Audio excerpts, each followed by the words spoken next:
What happens when a team of historians comes together on virgin ground to uncover history? And Josh, the camera guy, almost gets kicked by a horse. You're going to want to stay tuned for this adventure to find out.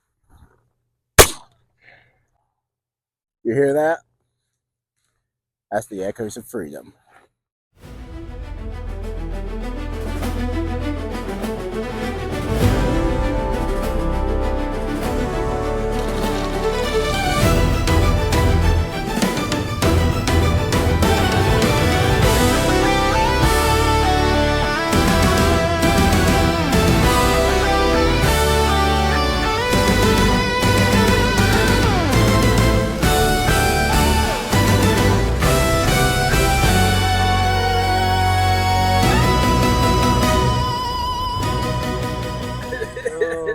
All right, first off, Michael Hutchison here.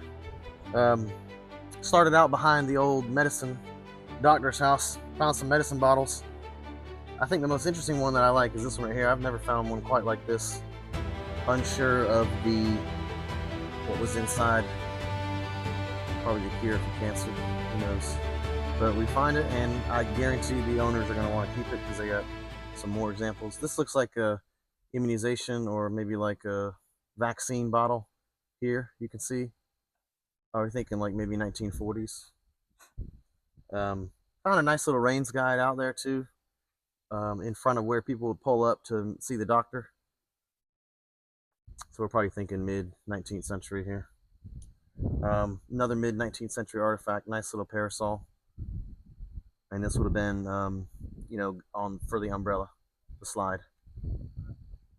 And then way out in the field, I think I found another nice little spot out there in the field. Could be another spot where people gathered up, but there's a nice gold gilded button. So I'm pretty sure somebody would have had to be wearing that pretty consistently. Maybe they went out and have a picnic or something and lost it, so maybe there's another Homestead out there in the field. But those are my most notable finds. I think my favorite one is this little medicine bottle because I never found one like it. And the top did ring up like a junker aluminum signal. So you got to dig everything. I would even add, with that being so small, it must have been potent. It didn't need much. Yep. So no telling what could have been in it. Poison, no telling. Sniff it. Yeah, I'm still alive. Sniff. We take. I'll go next. My notable find today says La Che Ness. Looks like a makeup compact. 2 holes right here for the hinge where it would have flipped up, and it was found right here in front of the steps of the doctor's office. So more than likely, maybe a lady was waiting to be seen, or someone was out here freshen up for the doctor. Yeah, I would too. I didn't find done diddly squat. I've just been, doing my thing as the camera guy, just filming with these 3 of them on it. But it's been a good day so far. Not too hot, not too cold.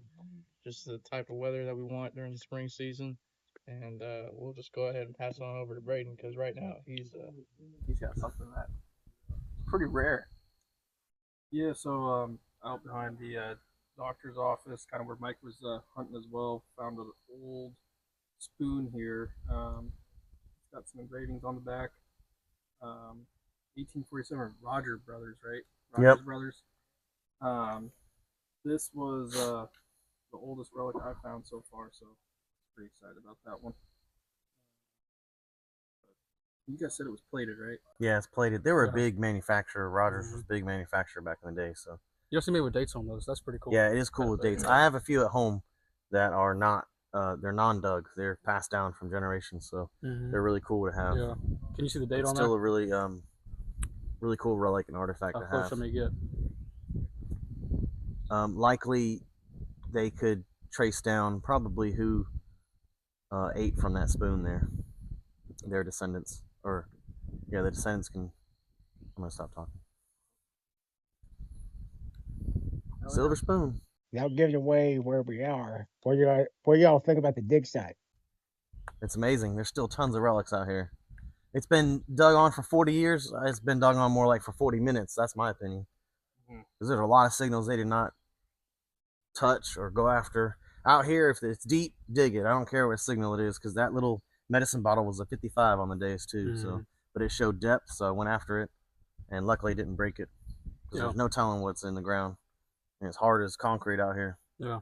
And just to add to Mike's like statement about how many relics are out here. When you think about the times, each decade there was aluminum, foil, iron in the earliest industrial revolution. So every time you get down to those stratigraphy layers, you're going to uncover new relics. So every time you hunt a site and remove that one layer of trash, now there's another layer of finds that are not masked by the 1980s, 1990s trash, and you remove that one hunt, and you keep going down. That makes sense. So yeah, like you said, no sites ever hunted out. There's a lot of relics here, and hopefully we can continue to come down here. Last piece. Why should somebody be a metal detector? Why should somebody get one? Why should somebody get into metal detecting? Because you never know what you're going to find. Yeah. I mean, we don't do this necessarily for the value of the items. We do it so that we can show you that history still remains underneath our feet. We can see a doctor's office, we can see a house, we can see a foundation, but we also can't see what's underneath our feet. And sometimes, like when you find these items, this hasn't been touched by someone 99.9% sure since it was lost. You can see it's broke. It's broken off and it's been lost ever since, but it tells a story. Each piece tells a story, and you can make up whatever story you want, or you can go ask the descendants, and they can likely tell you exactly the story of where that artifact and how it ended up out in the field. And it's something that you can, we can't carry this doctor's office to a classroom. We can show a picture of it. We can carry an item from the actual location and teach people kinesthetically by something they can feel, they can touch, they can see, and not just something they can read. You establish a lot of great bonds with people. It's great networking. I've met a lot of great friends over the times. They've given me a lot of valuable things or let me take valuable artifacts off their hands. Notably, there's couple items that are $2,000, $3,000 worth, and they were happy to part with it because I was out there every day, every weekend, just sweating and tearing it up. And they were like, "I've seen you work out here. You deserve it. You earned it." So they let me keep it. But it's just good to be trustworthy and honest, because there's a lot of. I just talked with somebody in New York on a historic site, and he said that he was watching people metal detect in his yard, and they were all hooting, hollering, and giving each other high fives at the things they were finding. And then when they left, he said, "Hey, what'd you find?" They're like, "Oh, we just found bottle caps and shotgun shells," and they left. So obviously they lied because he saw them do that. So we just try to build a trustworthy, honest reputation with everyone, because we want to be, since they're allowing us on their private property. So that's the best thing you can do, is just be honest and trustworthy, and they'll let you keep a lot of the stuff because most of it's dirty and banged up. Yeah, definitely. For us, it's a story, not always a dollar sign. That's right. Josh, the camera guy. What does it mean to be the camera guy? It just means I get to create more history by recording these guys, so leading up to history. So I had a cool moment earlier with him and Jason, who's still metal detecting right now. Them literally finding two artifacts at the same time. So just being able to be present in that moment and to record that and distribute to you guys, I know you guys will enjoy it when you see it. So yeah, that's what it means to me, is just capturing those moments of history. I know years later that will be looked at as history.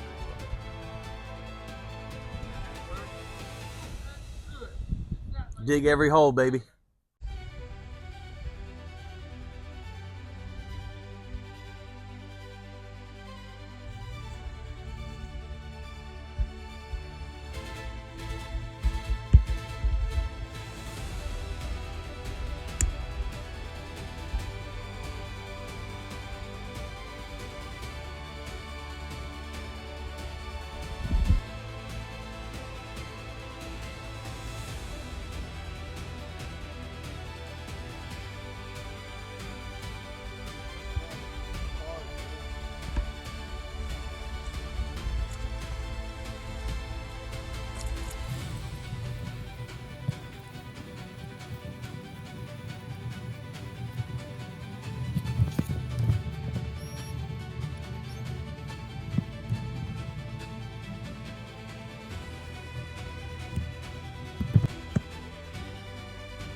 lid.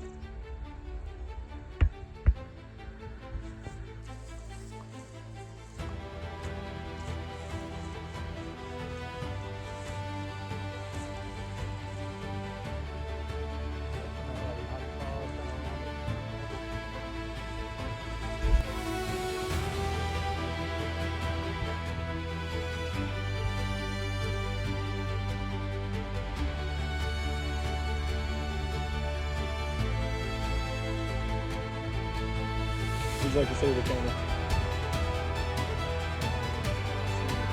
Peace. I love peace. There you go. Is that your sign?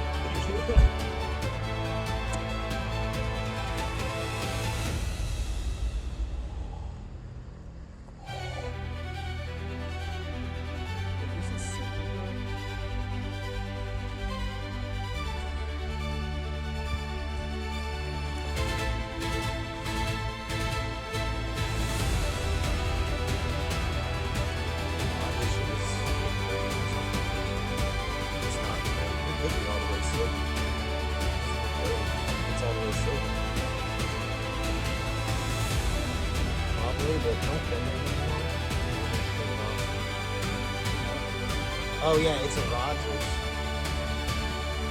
It's a Rogers part of it. I literally have something in my house from my in-laws. She has a whole set of 1847 Rogers, but this is 1849. That's a great find. It's really a really fun dress. Oh yeah. Hey G, what we got? Uh-oh. Off, but more than likely probably a cat one of these bottles inside. See, it's got some charcoal, so probably something wooden rotted inside of it. Yep. Really? Well, there you go. There you go. I found it for you. Look at that.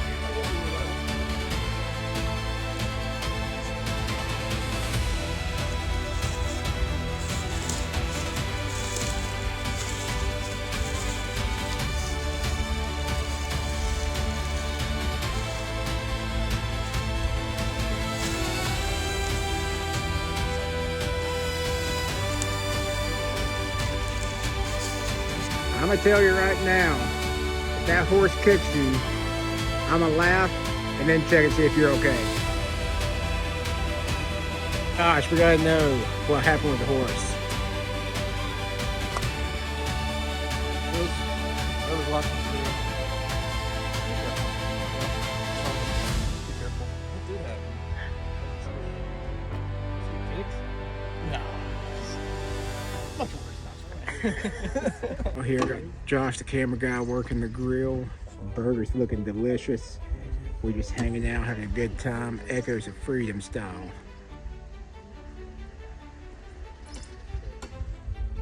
Show us the trick, Josh.